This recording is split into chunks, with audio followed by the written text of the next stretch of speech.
Okay, during this month's Days in Our Lives, we're going to focus on some military history books that we have available here at the Syracuse Public Library in honor of Veterans Day. To lead off the video, I am going to spotlight The Escape Artist, a band of daredevil pilots in the greatest prison break of the Great War. And this one is by Neil Bascom.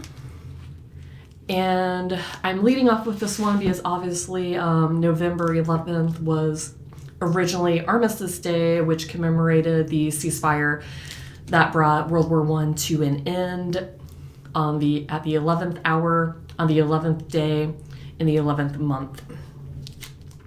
And this is a book that I absolutely loved reading. If you're not a huge nonfiction fan, I would still recommend it if you love suspense or thrillers, because man, this narrative nonfiction book, it reads like a fiction story.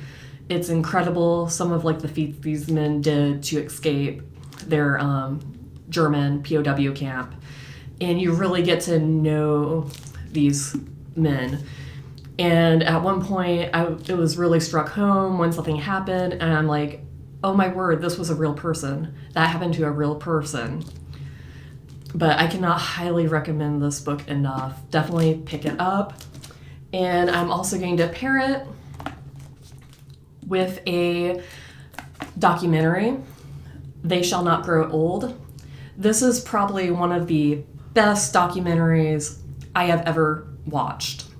Peter Jackson, known for his time on Lord of the Rings, he is the one who put this together using archival footage from the War Museum in Britain, and they colorized it. They hired lip syncers to read what the men were saying in the archival footage, and they also slowed down the frame rate so it looked more natural with their movements. If you've ever seen old footage from World War I, everybody was very jerky.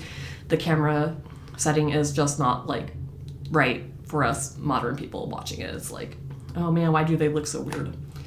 But I really, really recommend this one. And we do not have this book, but it is available on Evergreen. But The Last of the Doughboys, which saw a journalist who had the foresight to start interviewing a lot of the American doughboys, and I think it was the early 2000s, as there were just a handful left. And I really, really enjoyed that book too. And now we're going to move on to World War II. And I have A Higher Call by Adam Makos. And if you've never heard this story before, it is an incredible story of chivalry in the sky. We have a crippled American B-17 plane coming back from a bombing run, and a German fighter pilot guided them home. And the German pilot afterwards, he kept this secret, because if anybody knew that he let a B-17 go back to Britain, he would have been executed as a traitor.